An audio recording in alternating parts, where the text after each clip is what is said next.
My name is Bill Schwartz. I'm going to be chairing this. And we have, in order of speaking, we have Andrew Smith, we have David Austin, and we have Paget Henry. Now, people have said that they're honoured to chair these sessions and to speak. I am truly honoured. I mean, each of them is a serious C.L.R. James scholar. So, a really good session. So, Andrew goes first. Okay, well, near the beginning of Beyond the Boundary, you will remember this, I guess. There's a passage in which James describes the way in which he and his young teammates, who are at the time playing for the second 11 for the Queen's Royal College team, on treacherous dirt pitches, he tells us, are required to develop a particular technique in order to deal with what James calls the problem of the dead shooter, which is, in other words, the ball which, instead of bouncing up as you would expect, scoots straight along the ground. And faced with this particular problem, he and his teammates learned, or they improvised, a specific kind of response. So instead of moving their back foot across in front of the stumps, which is the kind of orthodox way in which one plays, they stayed still, so that if they needed to, they could, without their foot getting in the way, jam the bat straight down and dig the ball out. In itself, this insight into local cricketing techniques probably really only of interest to very serious devotees of the game, but of course James has a very particular reason for mentioning it, because he goes on to contrast this practice with the practice of himself when he is older, with the same teammates, when they've graduated to the first team in the Queen's Royal College, so that they are now being able to play on what he describes as carefully prepared matting wickets. And of course, in that context, the shooter was much less frequently a problem. And so when it did happen, James tells us, they found that they no longer had an appropriate technique with which to deal with that particular problem. They'd reverted to orthodoxy. They were moving back in front of the stumps, with the result that when the ball shot along the ground, it cannoned into them and they were out. And when that happened, James says, we felt that the gods had conspired against us. Now, of course, James introduces these examples precisely, he tells us, in order to suggest something about what it means to think critically about cricket or about popular culture. And of course, by critically, he means historically. And he says, even early on, I was reflecting on these casual experiences and working on them as if on some historical problem.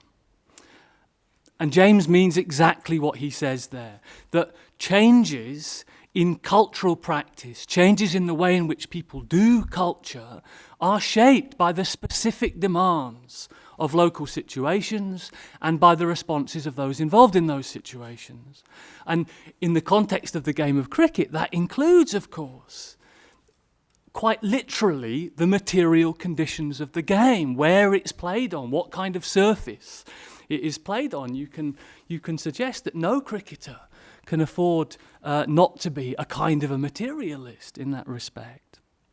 So these changes in sporting technique, although in one sense they're tiny and inconsequential in themselves, they are, for James, evidence of the historicity of the game, the historical nature of the game. They are evidence of the extent to which we can only understand it properly when we understand it as something that's embedded in and expresses to us something about particular social and historical contexts. None of this is news to anybody in this room. I realise, of course, James's great achievement in Beyond the Boundary and the achievement that has made the text an enduring reference point in the way that it has become is, of course, precisely this concern to think historically about a popular cultural practice like cricket. And of course, that historical meaningfulness encompasses for James far more than just the question of cricketing pitches and how they shape the techniques of batsmen. It's in the paragraph immediately after this anecdote that he states explicitly the wider thesis of the book, which is that cricketing play is part of a historical zeitgeist.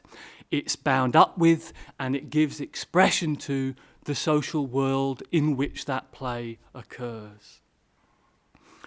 So far, so familiar, as it were. Reading through Beyond the Boundary, as everybody here knows, James provides us with lesson after lesson in what it means to do the effective historical analysis of sport. But then we arrive towards the end of the book at that chapter in which James seeks to defend his other key thesis, which is that cricket should be considered an art form, not a bastard or a poor relation, but a full member of the artistic community, he famously says. And here, James seems to make a series of claims which appear at least to push in entirely the opposite direction from the kinds of claims that I've just described. I've not got time to go into this in great detail, but you'll remember, I think, what he says. He describes cricket as entailing both a form of dramatic spectacle and, he says, as having many of the qualities of great visual art. And the striking point is that James says explicitly that those qualities which cricket contains appeal to parts of ourselves which are fundamental or universal or elemental in some respect. So here he is, for example, describing the fact that cricket is organised. You remember he has the argument about cricket being organised around the structural relationship between the individual and the group, the player and the team, and then beyond that, of course, the community of which they're part. He says, thus the game is founded upon a human relation which is universally recognised as the most objectively persuasive and psychologically stimulating in life, and therefore in that artificial representation of life which we call drama. And then he goes on afterwards to describe the way in which cricket encapsulates moments of what he calls significant form. That is to say, instances of movement, physical movement, which have meaning which extends beyond their immediate reference within the game itself. He talks about Wally Hammond's cover drive. He talks about Ray Lindwall running up to the crease. These moments speak, James says, to the tactile consciousness of the audience. We respond to physical action or vivid representation of it, James says, because we are made that way. The basic motions of cricket represent physical action which has been the basis not only of primitive but of civilized life for countless centuries. The Industrial Revolution transformed our existence, but our fundamental characteristics as human beings it did not and could not alter. So what are we to make of this? That on the one hand we have C.L.R. James, the pioneer of the historical analysis of sport, who teaches us so much about the ways in which sport and other forms of culture express particular social and political meanings for particular audiences. Yet here, on the other hand, we have James, who defends cricket on account of its ability to reproduce symbolic relationships which he says are universally recognisable, or visual expressions which are said to be appeal to the fundamental characteristics of all human beings. On the one hand, it seems we've got James, the critical political thinker, James, the historical materialist. On the other hand, we have the James who seems to be appealing to the idea of some timeless and unchanging human nature. It appears that there is a significant inconsistency here. Well, you won't be surprised to learn that I want to argue, of course, that there's no inconsistency here, and indeed I want to go further than that and claim that there's a necessary relationship between these two apparently opposed claims that James makes. I think the first thing to recognise, of course, is that James himself is more than aware of the fact that his comments might be misinterpreted as some kind of mysticism. They might be interpreted as an appeal to some romantic idea, that there's an ineffable, indwelling feel for the beautiful that we all have. You remember that in that chapter, James uses very respectfully the work of the art critic Bernard Berenson.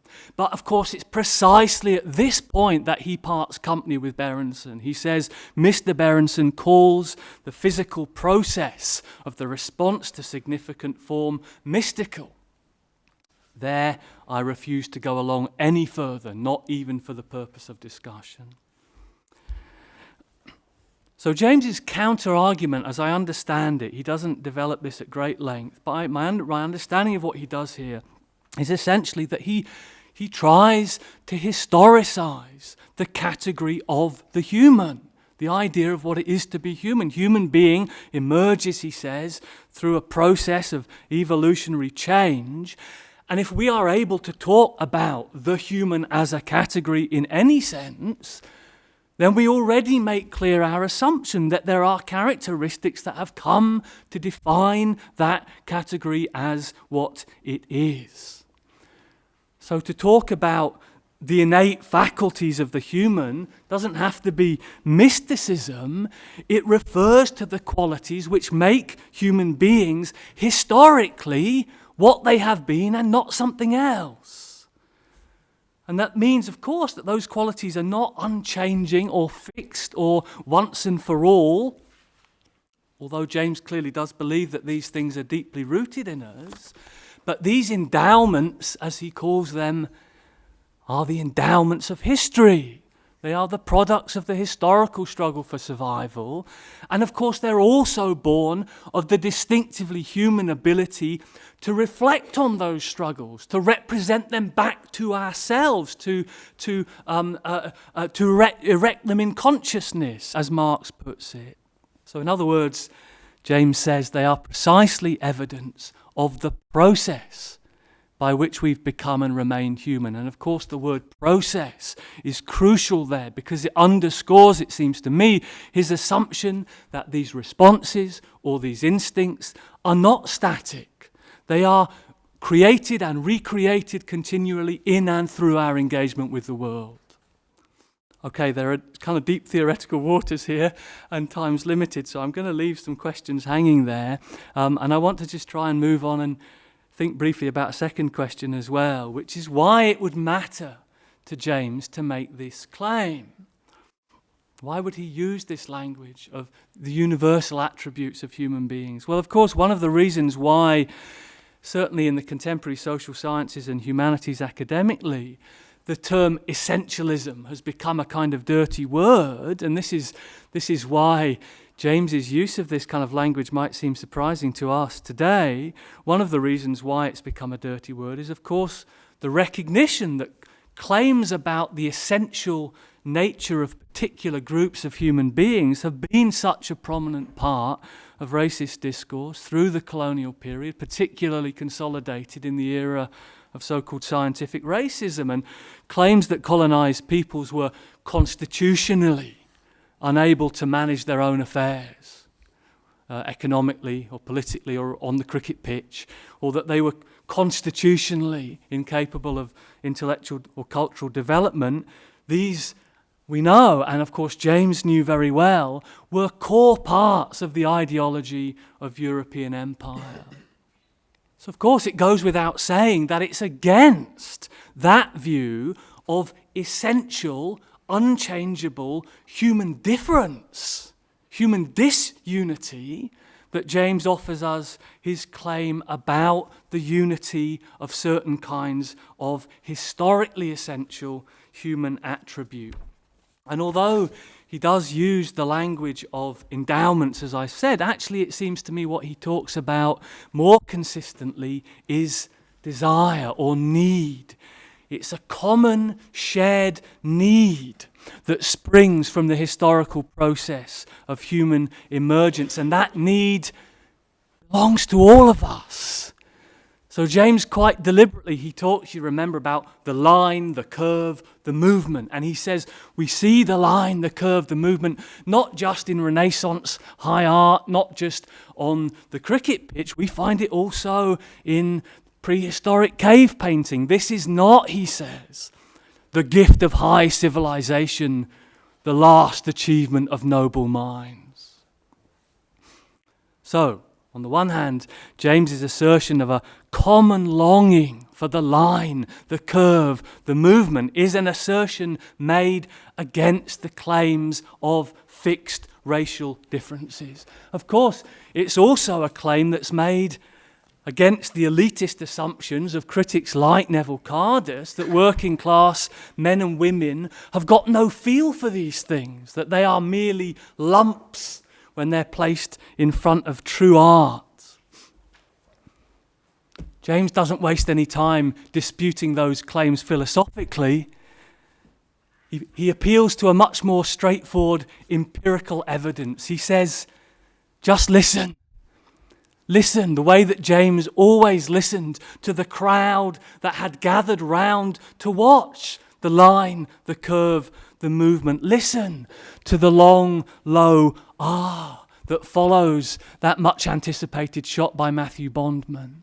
Or listen to the spontaneous applause that greets a fierce hook or a dazzling slip catch. I don't have to read the rest of the quote, but I will. These are, says James, as genuinely and deeply felt expressions of artistic emotion as any that I know. So the term movement, it seems to me, for James, and I'm moving to my conclusion here, has a crucial kind of double meaning. On the one hand, it's through the wonderful movements of its great players that cricket's claim as a visual art will stand or fall. James, you remember, dismisses the idea that just because you can't repeat a cricketing shot, it doesn't constitute true art. He says, I've carried some of these strokes in my consciousness for 40 years and more. So that's on the one hand, movement as bodily, physical, tactile movement on which he bases his claim about cricket as a form of art. On the other hand, though, what is significant in significant form is not just that it's a movement that's decorative or stylish, it is that it shows us in a flash, calls it elsewhere, a moment of existential vividness, the human ability to act significantly. In other words, to act in a way that changes the world as it has been encountered. And the response to that perfect flow of motion, as he calls it, it's not a mechanical reflex. It's evidence of a distinctly human ability to take joy in our capacity, our shared capacity, to turn conditions of constraint into conditions of expression. In other words, it is a glimpse of historical movement happening, just the same way that when James is watching Rohan Kanai bat, he gets a glimpse in his mind suddenly of the West Indies, transfigured into a second Athens. So while it might appear at first glance that James's discussion of the essential qualities to which art appeals is somehow at odds with his concern to think historically about these things, in fact, it seems to me he is saying to us the former leads precisely and resolutely to the latter. What is essential in us and what explains the popular response to sport is the struggle for movement. And cricket, in common with other art forms, can, at its best, and in its own small symbolic world, provide us with a glimpse of this much greater historical lesson. So what is significant in the forms of cricketing play is not what they reveal about the constitutional makeup of the players. It's not what you are or what you have. It's what it reveals about our common capacity to change things as we encounter them. It's where you've come from, where you are going, and the rate at which you are getting there. You remember at the end of that chapter in which he reflects on the depressing state of cricket in the 1950s with what he described as its uninspiring, safety-first approach. He imagines the emergence of a new figure who will arrive on the scene and break the shackles of the game as it's being played. And he says, we will extol his or her eyesight, their wrist work, their footwork. Nationalist fanatics will put their talent down to ancestry or climate. In other words, they'll try and box it back into a claim about essential human difference. But what that person will be doing, James says, what the great players of the game always do, is to reshape the medium so that it can give new satisfactions to new people.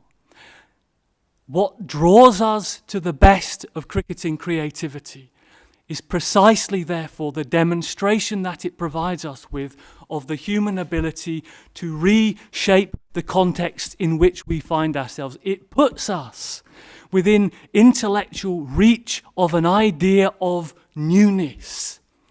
And through their own vivid movements, and through the way in which those movements reshape the medium in which they are playing, those players, therefore, bring us within sight of the movement of history.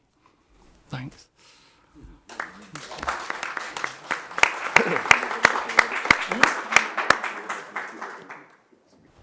First, I want to thank all the organizers, and particularly Andrew and David for organizing this event and for having me here. And I want to start by saying that, for me, thinking about James and how I inherited James, it's kind of taken me a while, and Bobby and I were talking about that yesterday, to reach the point where I can feel very comfortable paying James respect by critically reflecting on his work and being critical of his work. So I think we're all here with the understanding that James is one of the great minds of the last century. And it's in that spirit that I'm here giving this presentation. I'm also a little bit nervous because I changed my presentation somewhat, partly in response to and in dedication to a very good friend who passed away about 2 weeks ago, Richard Eiton, a very dear friend who has written, I think, one of the great books to really reflect upon the question of aesthetics, popular culture, politics, and diaspora. So this is dedicated to Richard, who's here with us in spirit. So I'm going to read, which is the third reason why I'm a bit nervous, because I generally don't like reading, but there's a lot that I want to try and squeeze in, and time is short.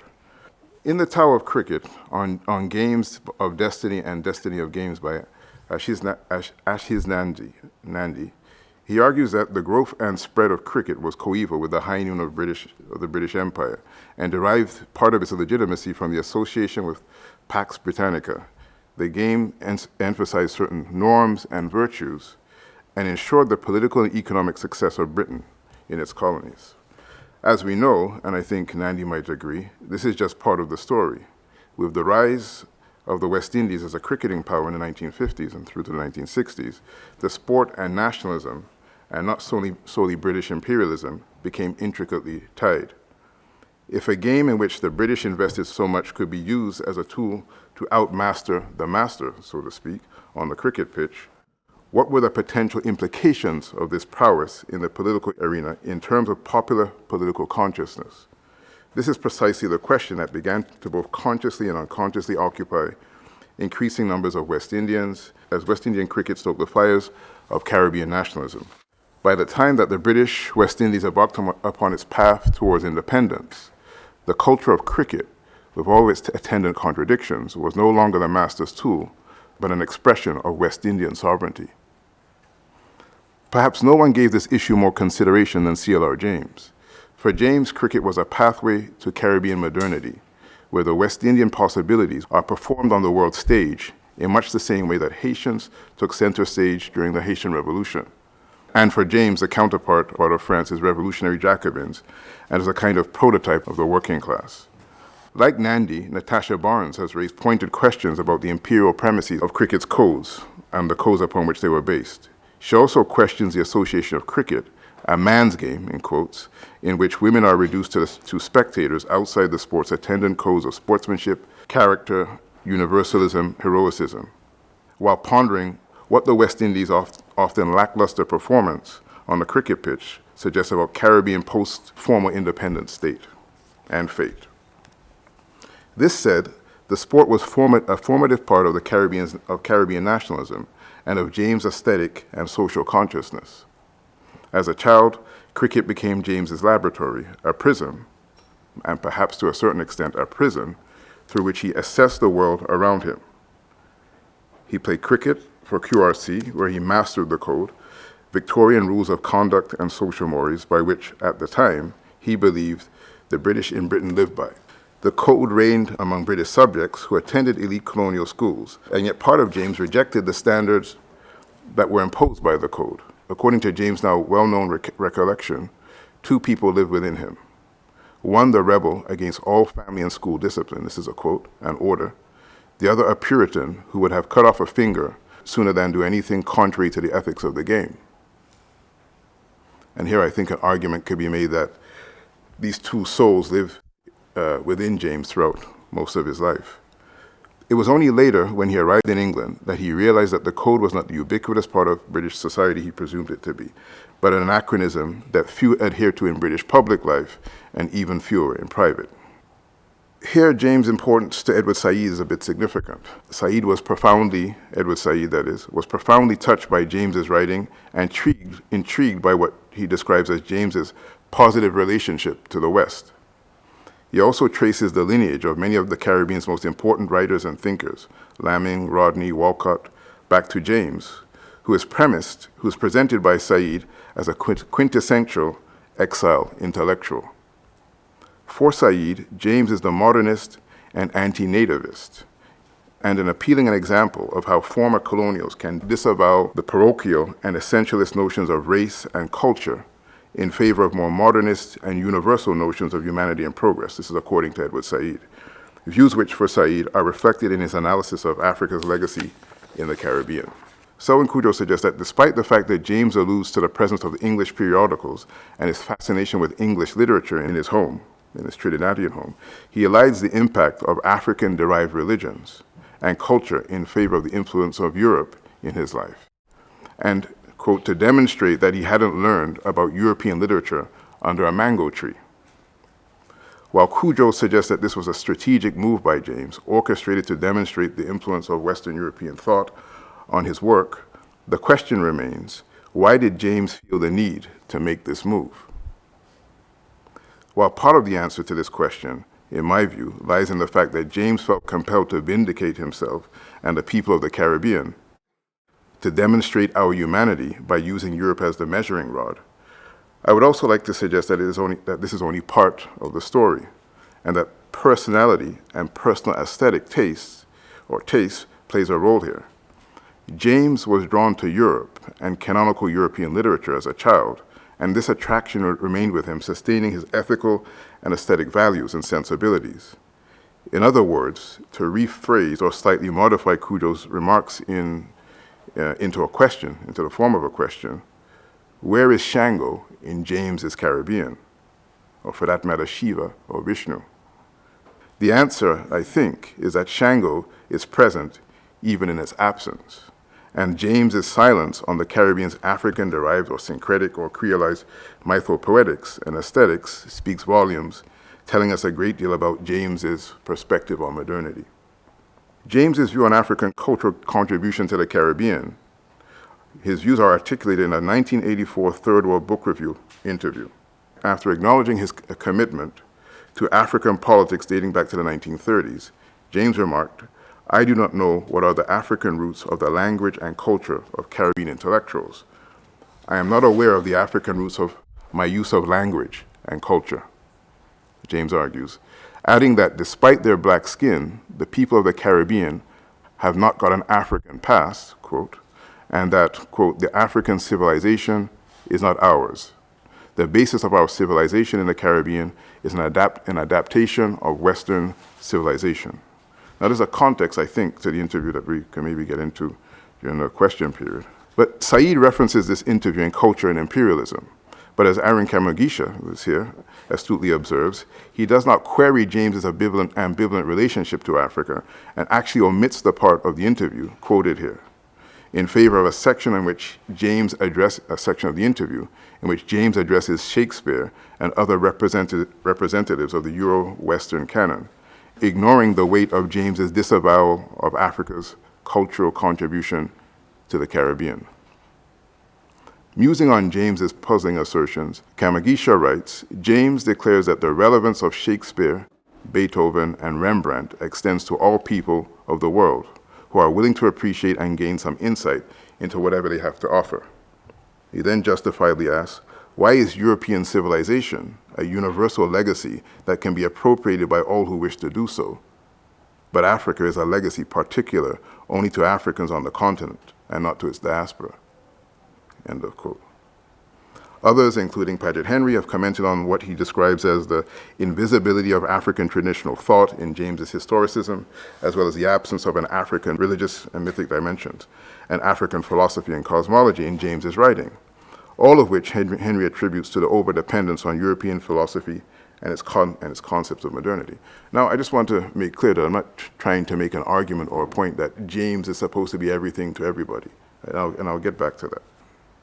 Given James's preoccupation with the creative capacities of ordinary people and the capacity of the ordinary to produce the extraordinary, it is not surprising that Matthew Bondman was so important to the nascent understanding of form, grace, and style that James would associate with Athens and the Caribbean. As James writes in this now famous passage, when I tired of playing in the yard, I perched myself on the chair by the window.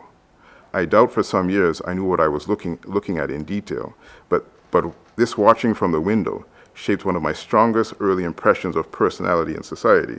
His name was Matthew Bondman, and he lived next door. And then James goes on to describe Bondman. I'm sure you're all familiar with this quote, but I'm going to read it in full because I think it's revealing, and we need to speak to this quote more than perhaps has been done in the past. He was a young man already when I first remember him, medium height and size, an awful character. He was generally dirty. He would not work. His eyes were fierce. His language was violent, and his voice was loud. His lips curled back naturally, and he intensified it by an almost perpetual snarl. My grandmother and my aunts detested him. He would often, without shame, walk up the main street barefooted, with his planks on the ground, as my grandmother would report. This is James saying. He did it often, and my grandmother must have seen it hundreds of times, but never failed to report it, as if she had suddenly seen the parson walking down the street barefooted. The whole Bondman family, except for the father, was unsatisfactory. It was from his mother that Matthew inherited or absorbed his flair for language and invective. His sister Marie was quiet but bad, and despite all the circumlocutions, or perhaps because of them, which my aunt employed, I knew it had something to do with, quote, men. But the two families were linked. They rented from us, they had lived there for a long time, and their irregularity of life exercised its fascination for my puritanical aunts. Now, while making allowance for literary license here, in which James establishes, perhaps exaggerates Bondman's flaws in order to recast him and elevate him to the level of an artist, his depiction of Bondman as a barefooted man with a vicious character who was generally dirty and lived a pitiful existence is, to say the least, hardly flattering. But then James says, that is not why I remember Matthew. He says, for ne'er-do-well, in fact, vicious character, as he was, Matthew had one saving grace. He could bat.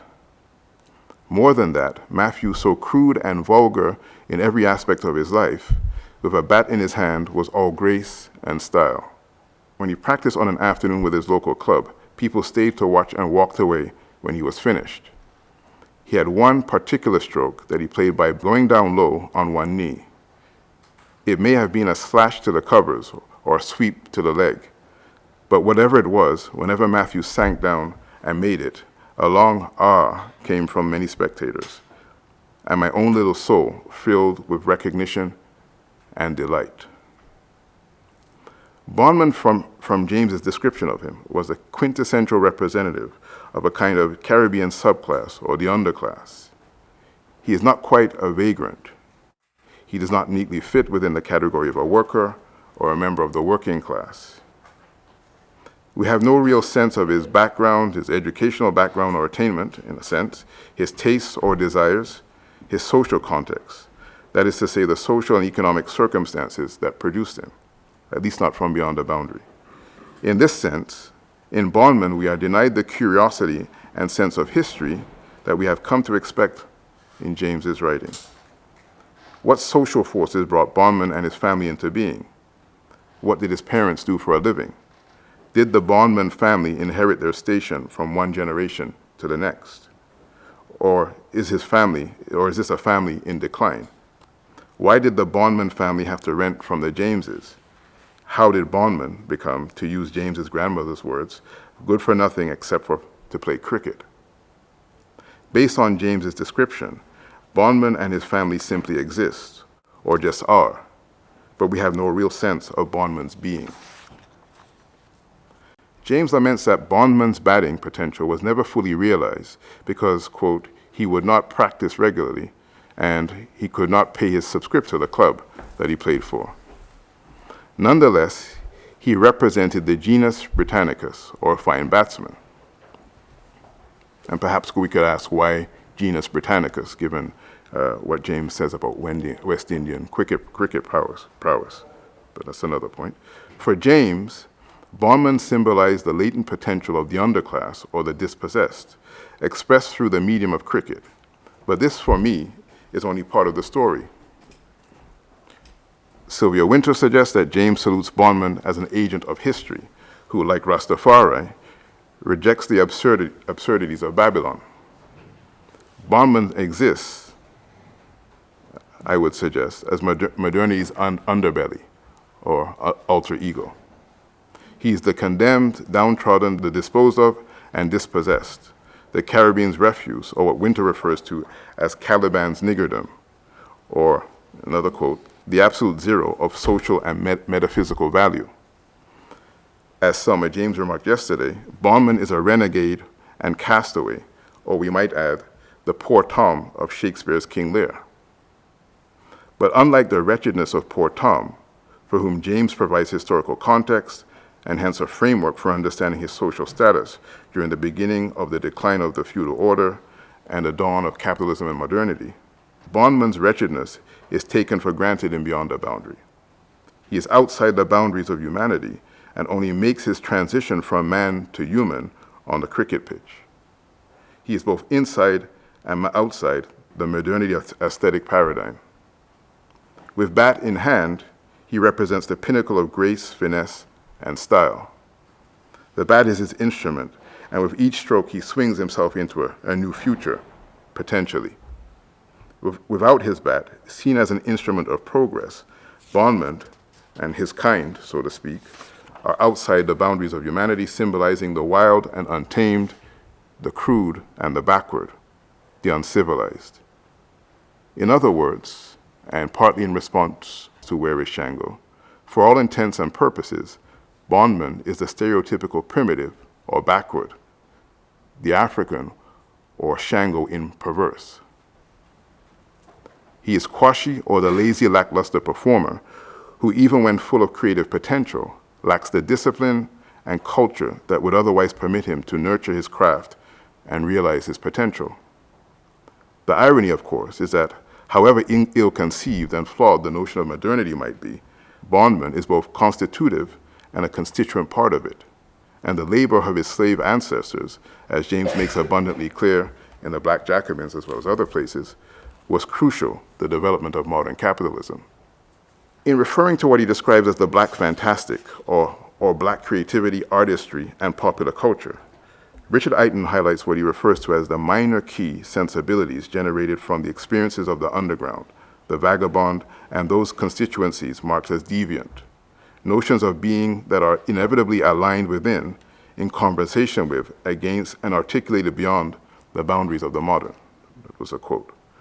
Drawing on Eiton, what I'm interested in here is the life of bondmen without the bat in hand. The creative potential exercised by the underclass, the possibilities and experiences engendered in its existence and cultural practices, its creative capacity exercised and evaluated on its own terms, to the extent that is possible, without the instruments of a faulty notion of modernity, as defined by its arbiters and adjudicators, and not filtered through either its modernist or vindicationist eyes, through which conceptions of humanity and freedom are measured, however inadvertently, in imperial terms. In other words, what I would like to explore, and when I say that I would like to explore further, I mean in a sense, is what Richard Eiton refers to, quote, the hidden imperialisms that underwrite too many of our notions of progress, cosmopolitanism, the human, and the universal, end of quote. And while the exploration of these lowbrow cultural aesthetic human possibilities have meaning on their own terms, they are, and this is the point that I would like to make in relation to James, also laden with political potential. As Eiton writes, quote, by bringing into view and into the field of play practices and ritual spaces that are often cast as beyond reasonable and relevant, to the point indeed of being unrecognizable as politics, these visions, he continues, might help us gain normative traction in an era characterized by dismissal of any possibilities beyond the already existing. He's referring to the potential for creating James's future in the present, though as far as I know, he's not making a direct reference to C.L.R. James. Eiton is suggesting that the penchant for measuring aesthetic merit in modernist and European-centered ways forecloses any genuine examination or exploration of the possibilities that a black or Caribbean aesthetic, in this case the aesthetic and cultural production of the vagabond, disreputable, wayward, and presumed uncultured, what this aesthetic might represent or possess in terms of transcending or at least breaching the very structures upon which modernity and modern capitalism have been constructed. The alternative, I'm suggesting here, is to reinvest the Caribbean and people of African descent, and the so-called periphery in general, in a notion of modernity and progress that serves to further entrench the master-slave dynamics that in James's case, he spent so much of his life trying to overturn. To find these new possibilities involves delving into the deep-seated cultural realm, the very realm that modernity pushes outside the boundaries of the normal, authentic, and aesthetically pleasing. Quote Eiton again, if the aesthetic is understood as the science of beauty that forecloses substantive political engagements or challenge, it must be recognized as a key brick in the wall of modernity and one of the cornerstones of racialized edifice that has so effectively contained and restrictive black life chances. He goes on, we're not looking for alternative modernities, by which he means a primary template that might at best allow certain variations on a relatively fixed score, but rather the capacity of popular culture, and of course its producers, to, quote, displace modernity as a master signifier within black and global discourse, along with its norms and modal infrastructures, end of quote. In other words, and I'm just wrapping up here, the real possibilities for change lie not in a black or Caribbean version of modernity, but in the black, Caribbean, African, third world fantastic, whose authenticity is appreciated on its own terms as a counter-narrative to modernity and the modern, or better yet, an ontological narrative that, while embracing the fact that the legacy of the myth reality of modernity cannot be effaced, nonetheless attempts to recast the mold of the Caribbean's past and future narratives in its own image and likeness. Clearly, for Eiton, this aesthetic political counter-narrative is to be found within the black fantastic, as he describes it, which includes the creative capacities of bondmen, but without the bat. Such a narrative, or narratives, remain to be written, which is precisely what the title of his book, Richard Eiton's book, In Search of the Black Fantastic, which, as I've said, I think is truly one of the most important books written in recent time on the diaspora, black popular culture and aesthetic.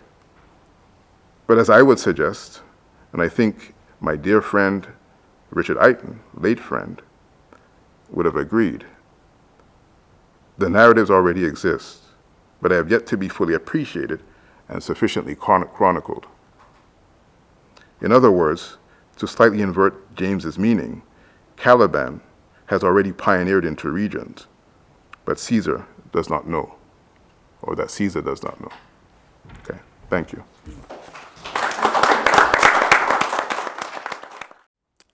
Beyond the Boundary certainly marked a new milestone in James's intellectual development.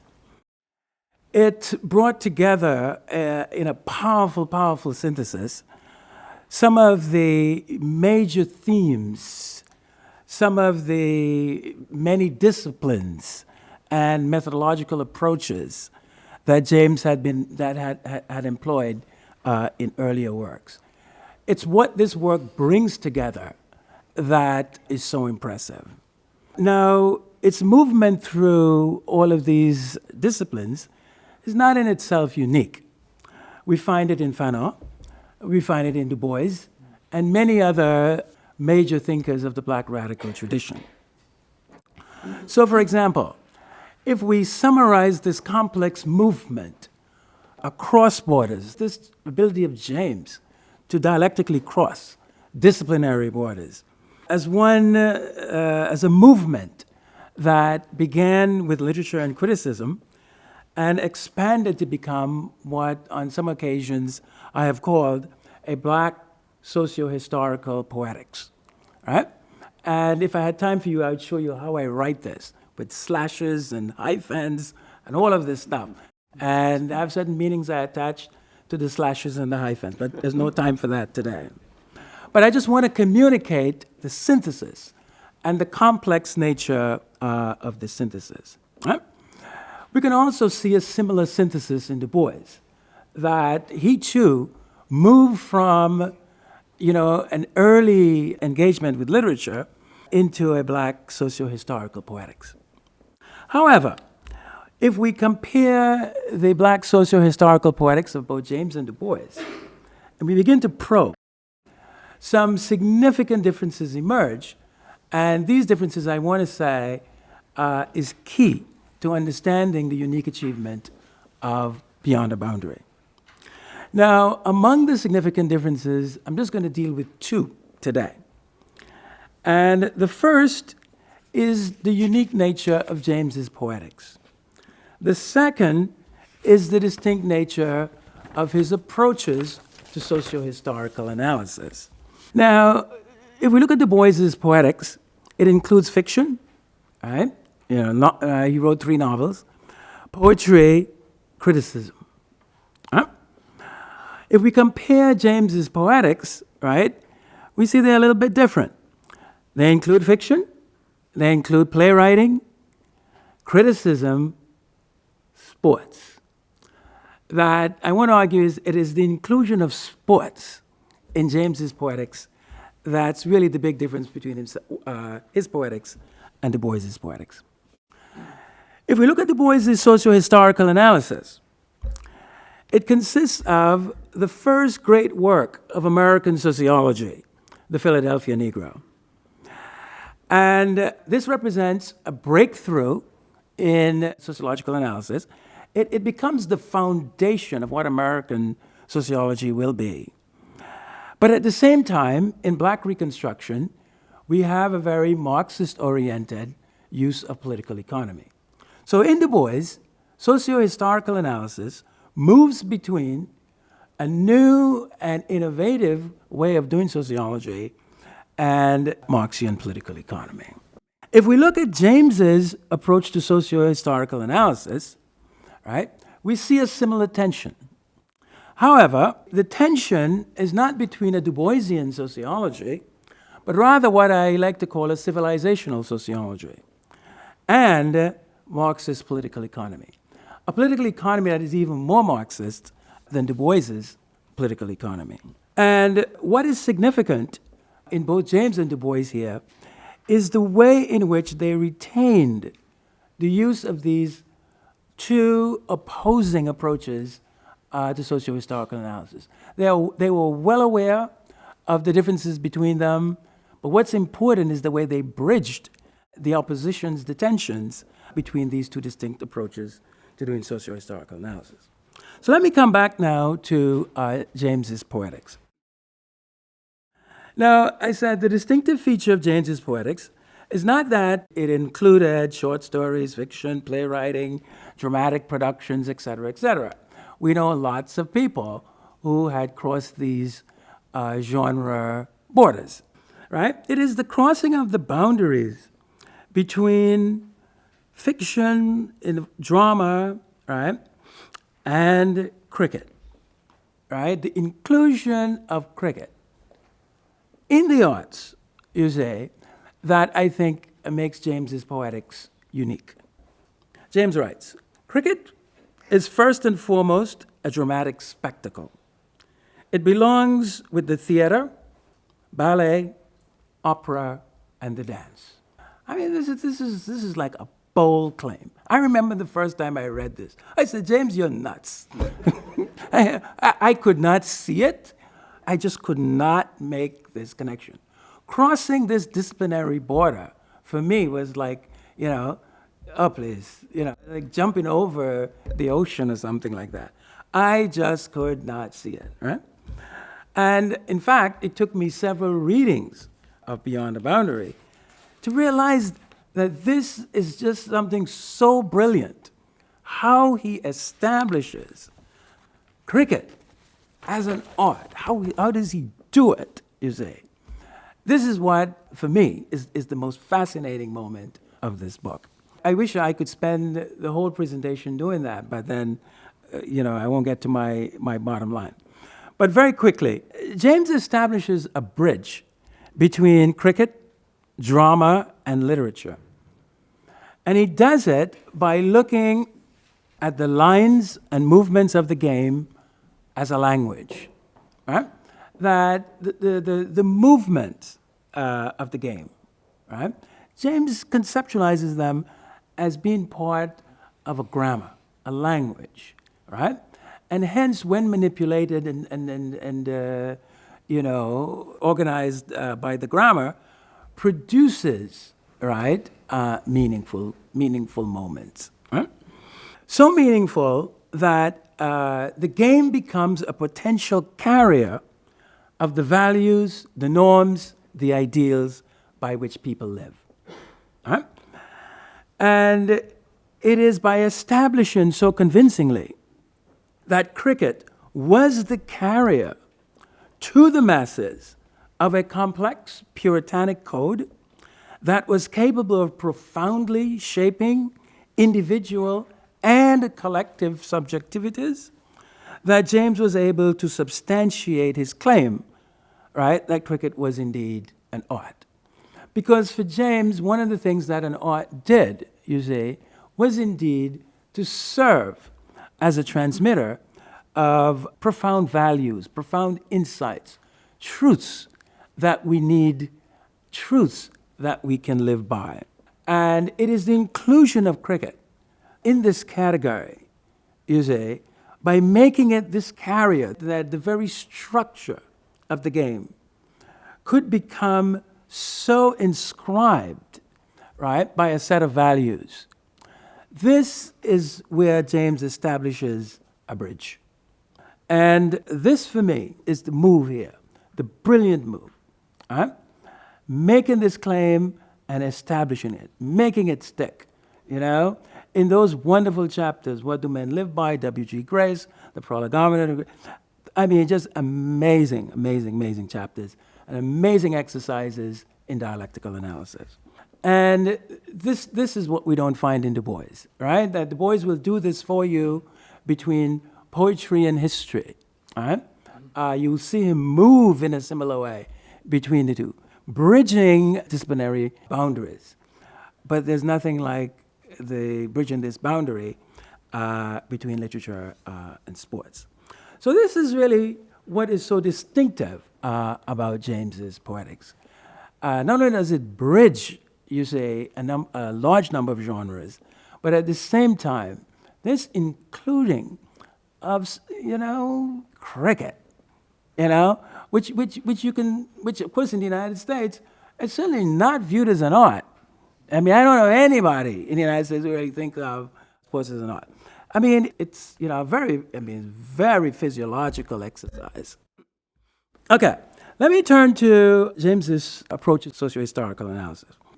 Now, as I noted, James's approach to socio-historical analysis drew on two competing traditions, a civilizational sociology and Marxian political economy.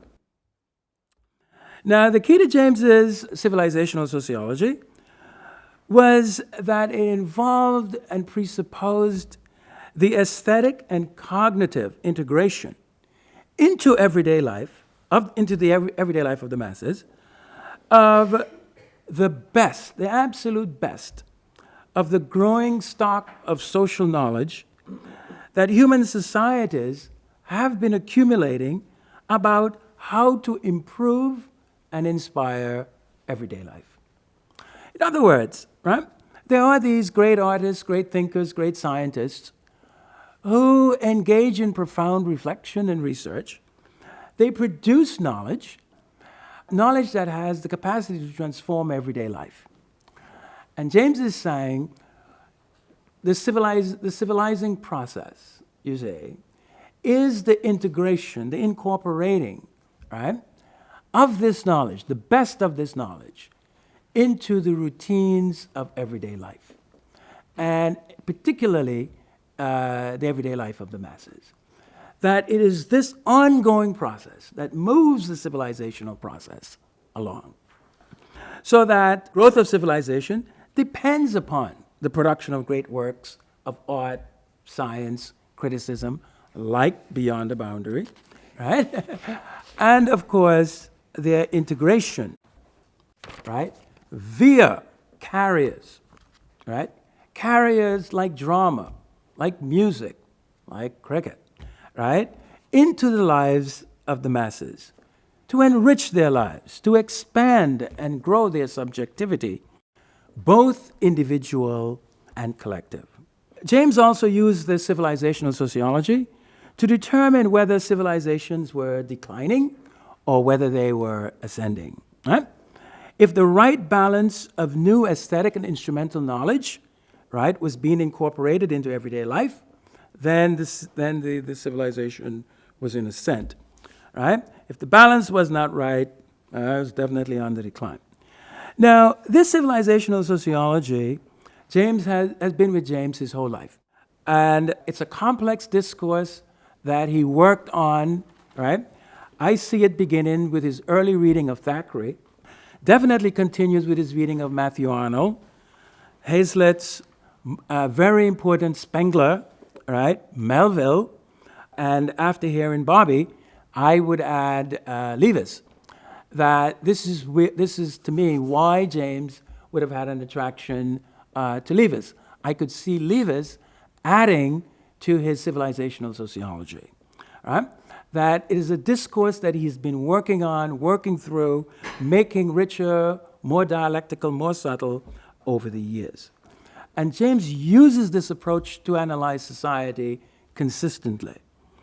Now, at the same time, he's also using political economy to analyze culture. And from the perspective of Marxian political economy, the rise of industrial capitalism is disastrous. Right? With the rise of industrial capitalism, all that is culturally solid melts into air, to paraphrase Marx. Right?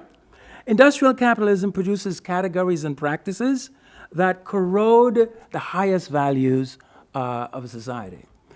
That it undermines the quality of this knowledge that James thinks should be progressively integrated into the order of everyday life to advance the civilizing process.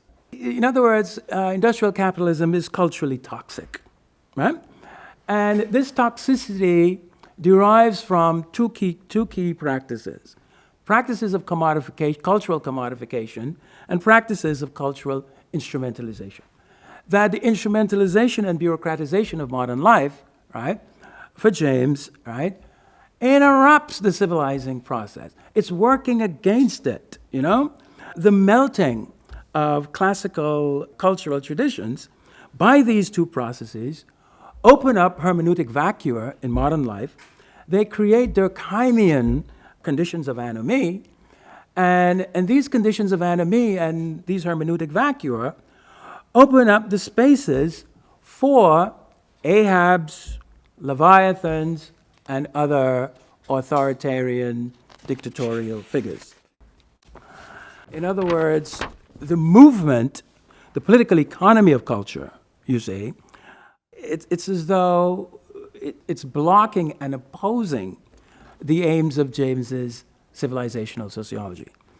And this tension is there, and it's been there in James, and it really comes to a head, I think, in Beyond the Boundary.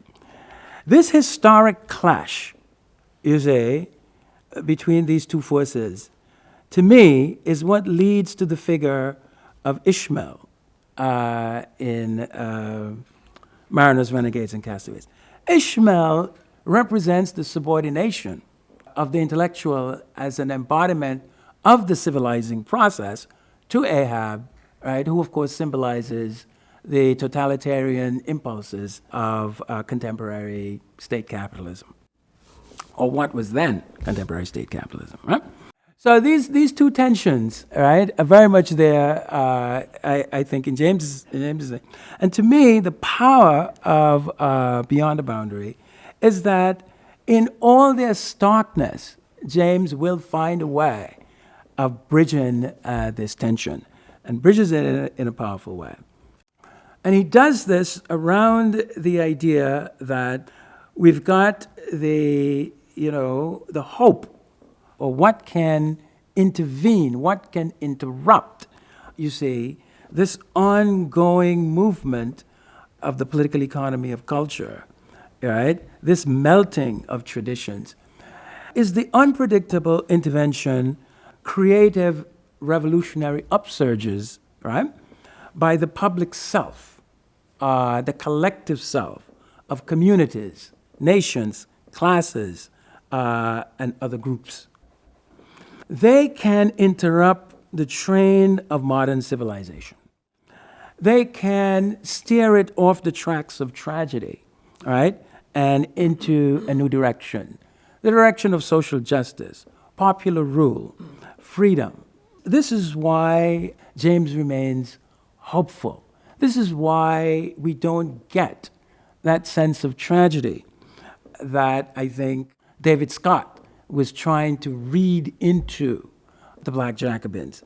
And I thought that the paper by our second keynote, yes, I thought her reading of Mariners was so powerful, because it's precisely the way in which James deploys, right, the creative upsurges of the public selves, of communities, of nations, you say, that intervenes, that has the power to interrupt this march, you say, of processes of commodification, bureaucratization, instrumentalization that are interrupting the civilizing process. And as long as that possibility is there, you say, James remains hopeful, and he's able to contain and resolve these powerful tensions in the work.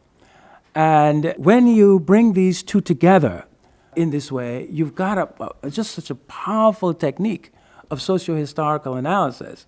And then when you marry that now to this revolution in his poetics, and all of this comes together in Beyond the Boundary, I think that's why we are here today.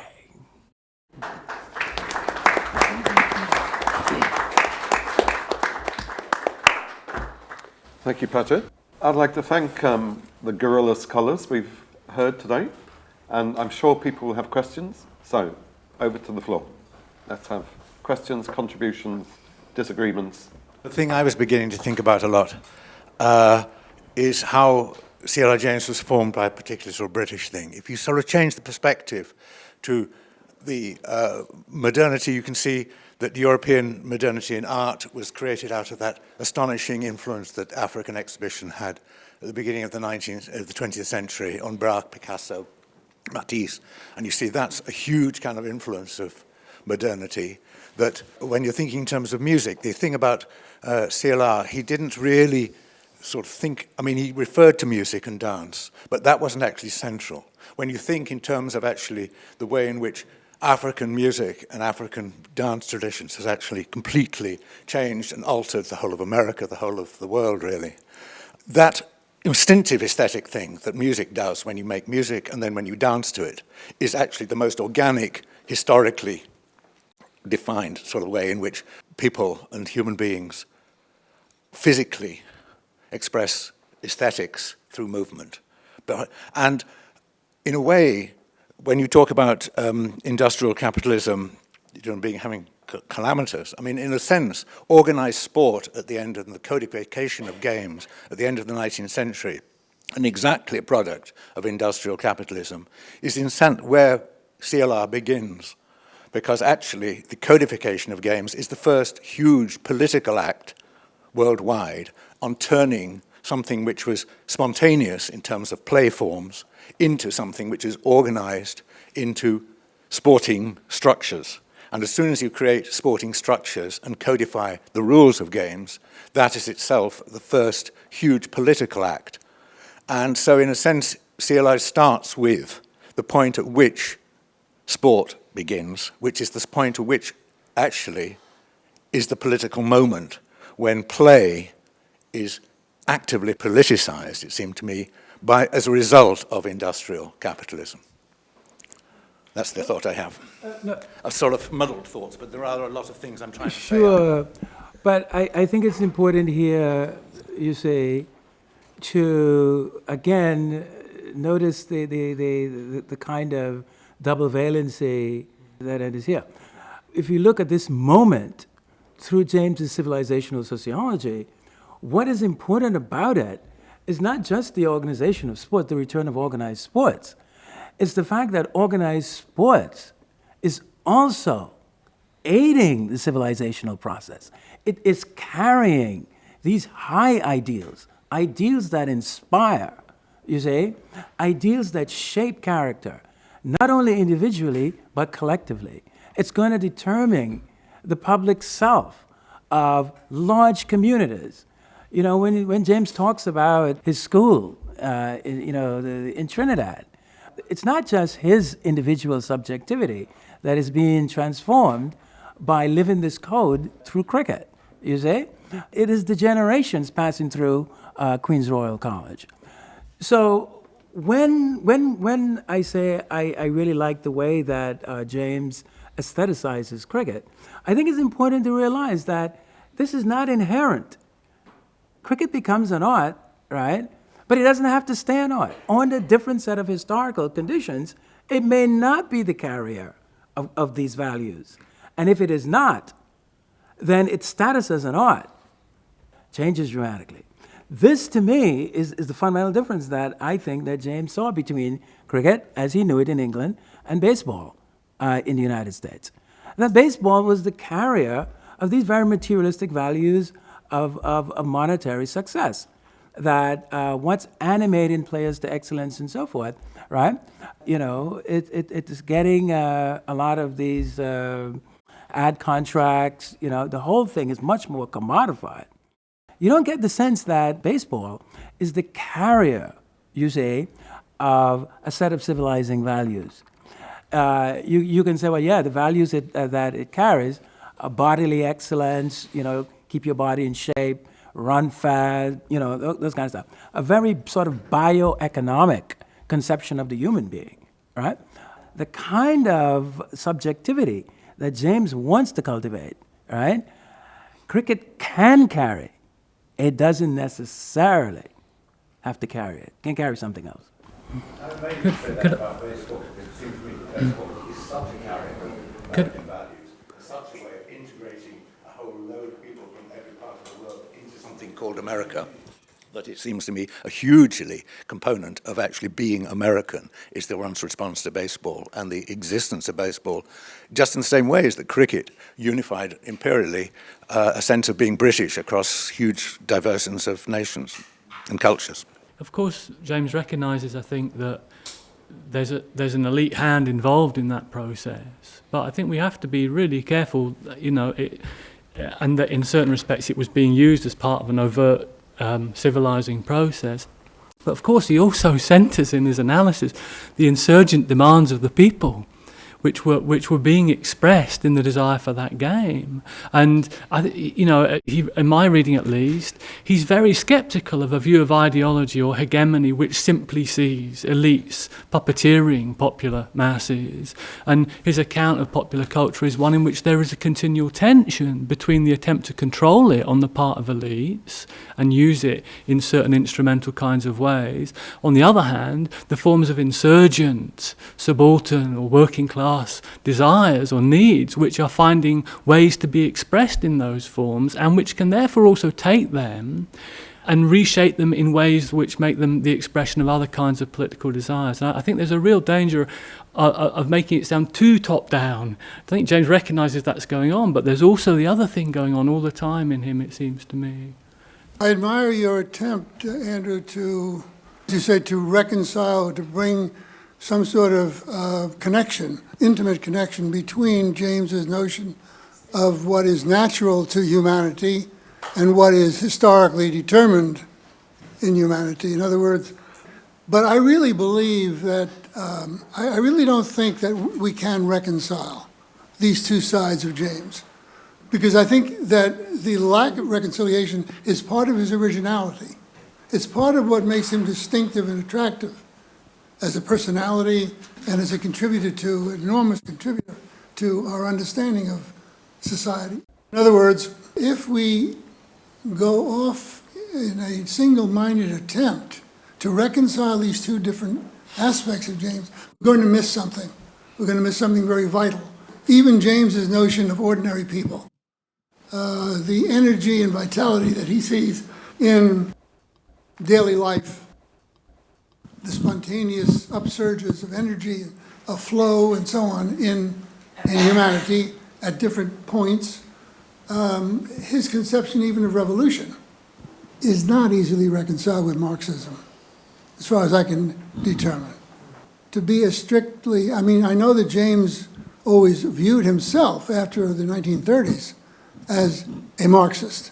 He wanted to be, and indeed identified himself as a Marxist thinker. And yet when we look at the essential features of his writing, his approach to life in so many respects, we find strands and elements that are, as I said, distinctively and very originally his, and that come from a variety of sources, including his whole Caribbean life, his life in the Caribbean up to age 31 when he left for London. But those were very important years, and they remained a vital force in him in extremely in original ways. I guess I'm talking about James's originality cannot be reduced to Marxism. To some extent, I think we probably just have a slightly different take on it in that case, Frank. I like this phrase in Paul Bull's book, that he was a quirky Marxist. I think that's quite interesting. Right, a quirky Marxist, he calls James. I think that's quite a nice way of putting it. I'm personally compelled by the idea that you any kind of critique of capitalism presumes that there are certain things which are better or worse for human beings. And as soon as you have that presumption, it seems to me, you're working with some kind of notion of the human. And in that respect, at least that's, maybe I'm reading it into James, but that's kind of what I want to find in him, perhaps. But I think there's good evidence to take him as saying that. Maybe we can talk more about it after. And I think, James was redefining Marxism, and not a conventional Marxist, but it doesn't make it inconceivable, but he can reconcile reconcile those. I think that's part of what came up yesterday when we were talking about, I think when you raised the question of the afterword to Mariners, Renegades, and Castaways. What is James is a Marxist and a communist that is critiquing Stalinism, right? So it's really what is the template, or is there a template for what this thing called communism or Marxism is? And I think James was operating with his very particular definition, but it's not necessarily outside the boundaries of Marxism. I thank each of the presenters for very stimulating papers, very, very suggestive papers. But in the limited time that I can have, I want to pick up on David's striking figure of Matthew Bondman without the bat. Thought that was very striking. But my question is, why do we want to conceive, or why should we conceive Matthew Bondman without the bat? The bat doesn't belong to C.L.R. James, nor to his aunts, nor to his grandmother. And to deny the bat to Matthew Bondman presumes that that would somehow allow Matthew Bondman to reveal himself to us. The bat is as much Matthew Bondman's as the James family. Moreover, to take away the bat from Matthew Bondman does not get you closer to what you refer to as the black fantastic. The question I think is more relevant is, what does the bat do for Matthew Bondman himself? Now, I think you touch on a very important point here, namely James the Creole with his civilizational body of thought, and somehow the African, or the let's call it the native. But you can't really counterpose the realm of the native to James, because in a sense, they are not strictly comparable. Let me rephrase it. James's whole aesthetic that he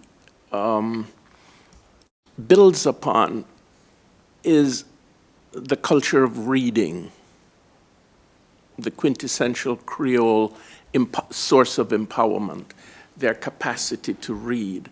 But you can't get very far by comparing that with some native realm. I think the way I would come at it is that that realm of what I call reading forecloses the realm of the oral. It is the absence of orality in James's aesthetic of cricket that, to me, is what I'm struck by. And yet, when you look at, for example, some of the images I put on the screen yesterday of the three W's, Collie Smith, Bondman, orality is all over that. What we have to try to locate and build into the analysis is the realm, is the oral. That's what is missing in James's aesthetic. And it seems to me that counterposing the native or the fantastic to James's high modernism, in a sense, doesn't really get at the oral. I think I agree with you, Bobby, and I don't want, or my intention was not to create a binary opposition. And I think part of what I'm trying to say on the one hand is that to the extent that we can really talk about this thing called modernity as something real, bondman is both produced by and a producer of it, both symbolically and in real terms. And I don't literally want to say that we can conceive of bondman without the bat. But I do want to say, though, is that for James, in many ways, the bat is what makes bondman human. I don't mean the literal. You understand the sense of what I mean. It makes him creative in a way that James does not account for when he doesn't have the bat, is what I'm trying to say, which is not to say that the bat does not belong in his hand. And I'll say something interesting, Bobby, that comes back to something you said a long time ago, which I've reflected upon for some time too. When you gave a talk in Montreal in 1994 on the self-organization of Rastafari and the organization of historical research, and I think this gets at what I'm trying to get at, which perhaps wasn't clear in my presentation. You spoke about how, for many years, you attempted to demonstrate to James the validity of Rastafari as a movement. And that James just was not computing where this thing called Rastafari fit within the Caribbean cosmos, for lack of a better word. And I've thought about that a lot, because I think, and I said in my presentation, I think we have to account for James as a human being, as an individual who made profound contributions, but is not expected to be everything and do everything. And I think that James did not have a framework to understand aesthetically. So the same Matthew Bondman as the barefoot man with his curled back lips and this kind of vivid description, is Rastafari, as Silver Winter says, in a sense, right? And that's not James's Caribbean. And I think that's okay for C.L.R. James because he's an individual and a human being. But I think it's not okay in terms of charting a course for the Caribbean, or reflecting upon charting a course for the Caribbean in which we can ignore that underclass or the subclass. And that's really the point that I want to make. It doesn't mean that cricket doesn't belong to the Caribbean regardless of where this instrument came from, because the Caribbean is not Africa. Africa is part of the Caribbean, but the Caribbean is not Africa, And we cannot pretend, and when I talk about creating this alternative narrative to modernity, it doesn't mean that we can pretend that the narrative of modernity doesn't exist and that we're not part of it. So I don't think they're in contradiction, and maybe in my presentation was not very clear, but I think that point about Rastafari really crystallizes the point for me in many ways. Notice that when James describes Bondman, he refers to Bondman's speech as violent. Mm-hmm. But the speech doesn't have some further intelligibility. Mm-hmm. And that's what I'm trying to underscore here, that it is the orality of bondsman whose batting is as much a reflection of his oral aesthetic as James's more ordered aesthetic.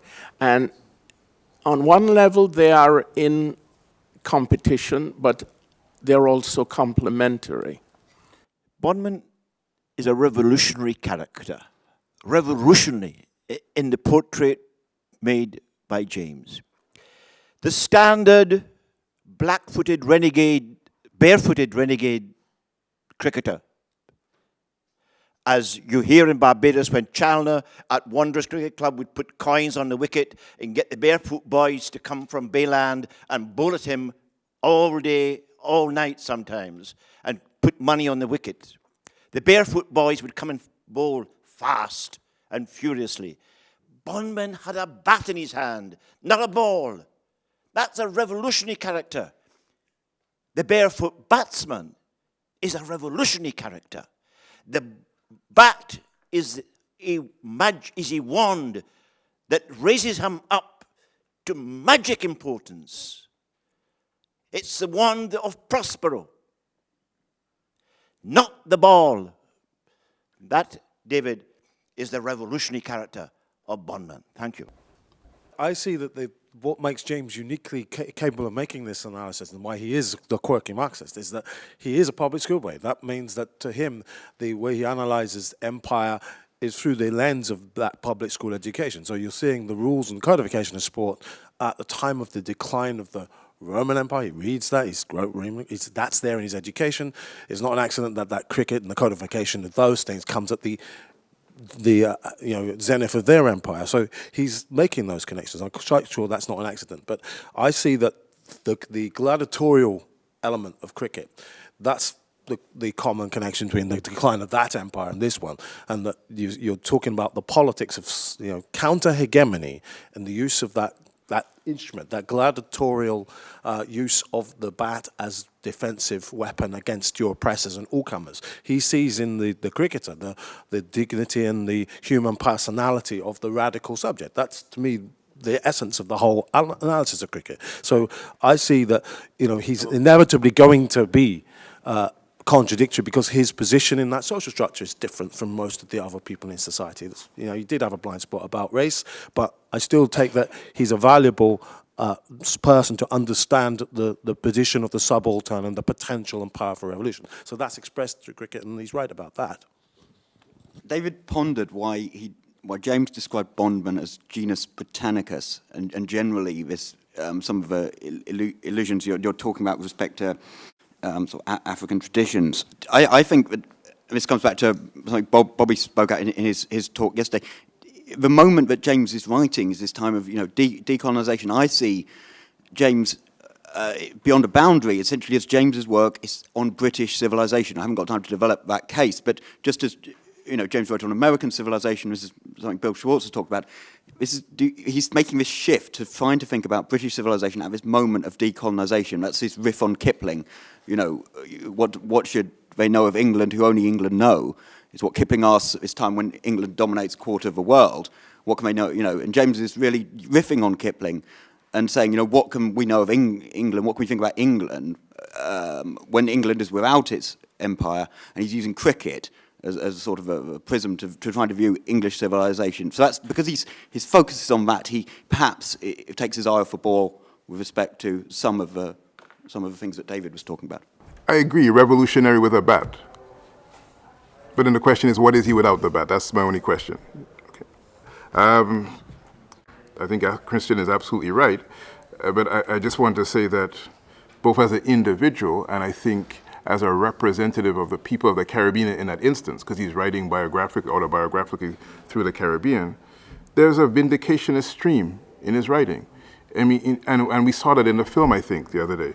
Like, James is telling the British, and it's in much the same way the plenary came up yesterday, where James is telling Americans who they are.